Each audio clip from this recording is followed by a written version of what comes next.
Hello guys and welcome to another video review. It's actually going to be just another review of Man of Steel. The reason I'm doing this again is because when I uploaded it, I used the capture thing, the capture app for the iPhones and Androids and all that stuff and all that good stuff. I'm using an iPhone to record this again, but this isn't being done by YouTube Capture. I'm doing this just manually. I'm going to have to upload to the computer, then upload it to YouTube. So it's going to take a little bit for this to upload, but, it's worth the risk because then I won't have to, not risk, but it's worth the time because then I won't have to, wait, not wait, I won't have to worry about my video uploading upside down because apparently that stupid app does that. Apparently the new update fixes that, but I'm not going to run that risk. So here's my official review of Man of Steel of 2013 variety. I'm going to keep the other one up just as like a little joke, but this is the main one, and plus it's only 2 in the morning now. Man of Steel, great movie. I've said it before in my last one. Very good movie, very solid action film. I wasn't expecting that much hate from it. I thought everyone was going to enjoy this movie. I thought it was going to be like, a hit summer blockbuster. But I've been looking at critics' reviews, and, it's getting worse reviews than Superman Returns. And I thought that was the Superman movie that everyone hated. And I thought this was going to be the one that everyone would love, similar to the first 2 Superman movies. But, it's getting like mixed reviews from critics, and that's kind of weird. I'm expecting this movie to be like the critics to just love this movie. I figured this would be their thing. I guess not. Critics are weird. They're just downright weird. You can never satisfy critics. You just can't. It's the way it is. That's just the way of the world, as Flipper would say it.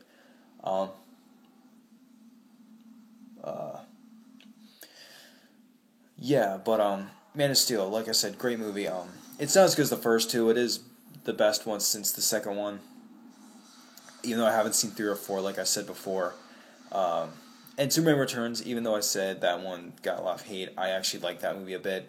But why I like this one more than Superman Returns is this one feels more epic. It feels like there's more to it. It's a really good origin story to Superman. It's not like, how The Amazing Spider-Man did it, where it's literally just a rehash again. It shows the destruction of Krypton, which it looks really cool. That's not a major spoiler, by the way. I think everyone knows that happens at this point. And it's like a combination of Superman 1 and 2, really.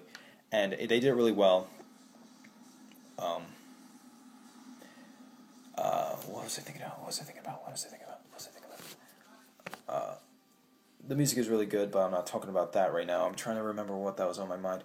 Like I said, it's like a combination of Superman 1 and 2 that combines both those plots, with his origin and then the bringing of the Zod Gang, and it kind of feels like it's every Superman movie put into one. It's a darker movie, but it's also like it's still lighthearted at times. And like I said, it's not like The Amazing Spider-Man, where it's just like a retelling of the first Spider-Man movie. It's its own movie. It has its own identity to it. So Marvel, with your reboots, you gotta take notes from this. Even you gotta take notes. This is how you do a reboot properly. Batman Begins is how you did a reboot properly. And this is how you do a reboot properly. And I'm kind of surprised that this got so much flack as compared to The Amazing Spider-Man, which has like a 75% on Rotten Tomatoes, I think, and this one has like a 57. This one is a way better movie than, The Amazing Spider-Man. And I like The Amazing Spider-Man, don't get me wrong.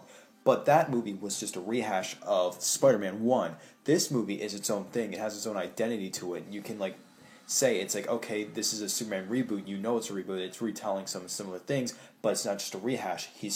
As soon as he gets to Earth, he's an adult, and then there's flashbacks to when he's a kid. It's not just he's a kid, and, you have that whole Smallville thing, and, then he becomes an adult. No, he's an adult once he gets onto Earth. And then, you have his old stories, and then he has flashbacks which blend in with everything. And they did it really well. And like I said, whoever made this Amazing Spider-Man, like Mark Webb and whoever else wrote it and produced the Amazing Spider-Man reboot, take notes from this. This is how you do the reboot right. But I know that companies don't care. And also another reason why this is a reboot done right is that they wanted to tie this into the Justice League. And I'm not saying I'm uber hyped about the Justice League movie. I think it might be a little too late for something like that because, the Avengers already happened. But I'm not against it. I would actually see that movie because this is actually a movie done really well. And if the Justice League movie has done anything like this, then it'd be really cool too. Even though I have to say, As long as they don't reboot Batman, I think if they mend in Christopher Nolan's Batman, they can do it well. I know the new Christopher Nolan Batman movies are supposed to be realistic, but who cares? It's a movie. What else was I thinking about? And like another thing about the Amazing Spider-Man reboot and why it wasn't necessary and why it was kind of stupid was that it didn't. There was no reason for it. I mean, Spider-Man 3 wasn't that great, and Spider-Man 4 fell apart, but it doesn't mean that they couldn't have given it to a different director. It's not like the Amazing Spider-Man was tying into the Avengers or anything like that. It was very unnecessary. This one felt necessary because at least they're trying to get a Justice League movie started, and this is how they started. And they even said, and Zack Snyder even said, they're going to have to do at least another Superman movie before they actually try and assimilate this universe. And that's really cool. He's doing this very well. He's being responsible about it, and that's another reason why I can give it a lot of praise. Like I said before, this movie isn't perfect. I mean, it's borderline perfect. It's a borderline master. I mean, it's a masterpiece. It's a near perfect masterpiece. And the only problem I can have with it is like when they bring out Superman's name, it's kind of stupid. They kind of refer to it as a joke kind of thing. I think it would have been cooler if they just referred to him as the Man of Steel throughout the entire movie. I think that would have been awesome. That would have been great. And another problem I had is like there's a lot of shaky cam. There's not a lot of set camera. The camera is very much handheld. That's kind of an issue. Even other parts that it's not action scenes, they kind of like have the camera moving around a little bit. So the shaky cam gets a little obnoxious. But other than that, the action scenes are spectacular. They're great. The action scenes in this movie are solid. Like, it shows how epic Superman can get. And, like, a lot of people give Superman flack by saying, oh, he's just an invincible human being. He's just an invincible superhero. Nothing can hurt him. But that's the thing. Superman is not about facing enemies from Earth. He's pretty much Earth's guardian of, like, extraterrestrial powers. That's what he is.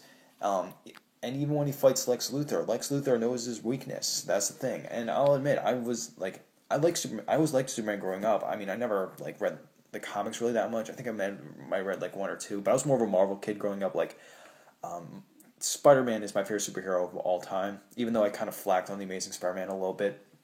But Spider-Man is my favorite superhero of all time. And Superman, he's awesome. Like, I don't care what anyone says. I know a lot of people think he's stupid, but clearly they don't know the character. He has more character to him. I think he was like the first comic book superhero. He wasn't the first official superhero because there was Hercules and Who Says Demigods are out of the picture for stuff like that. Superman is really cool. And this movie is also really cool. It's really well shot, well directed, well acted. 4.5 out of 5 stars is what I can give it. It's a solid action piece, and take your friends to see it. See it matinee, see it full price. Either way, you're fine. I saw it in 2D. I'm sure it looked great in 3D, but I wasn't sure if it was post-converted 3D or it was actually shot in 3D. Because if it was actually shot in 3D, then I'm pretty sure it's done really well. And I can't really see 3D movies because this eye is kind of screwed up. But yeah, this movie's great. I can't give it enough praise. But like I said, the only problem I have with it is the shaky cam. They kind of overdo that. But other than that, the movie's a lot of fun. I definitely recommend checking it out, and especially if this is the start of the Justice League series, then this is how you start it out.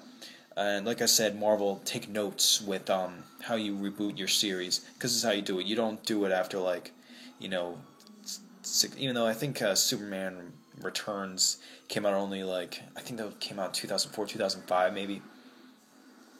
But at least with this one, like I said, this had a reason to be rebooted. It was tying in with the Justice League, and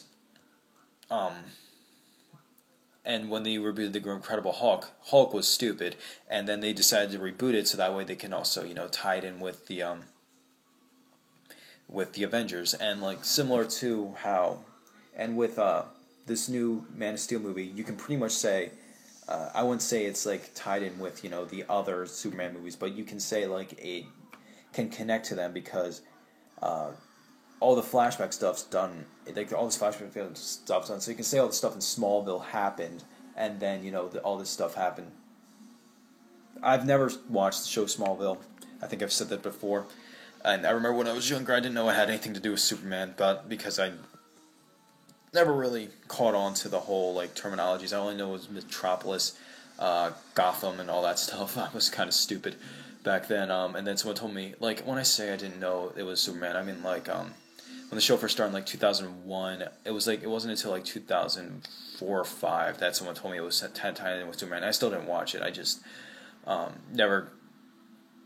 It wasn't on a channel that I'd like to watch. But anyways, back to the movie. The movie's really good. Definitely recommend checking it out. 4.5 out of 5 stars. That's my review for Man of Steel. I'll be doing another Build Up to Pacific Rim video soon on one of the Neon Genesis movies. Now, yeah, that's my review. I'll catch you guys later. Peace.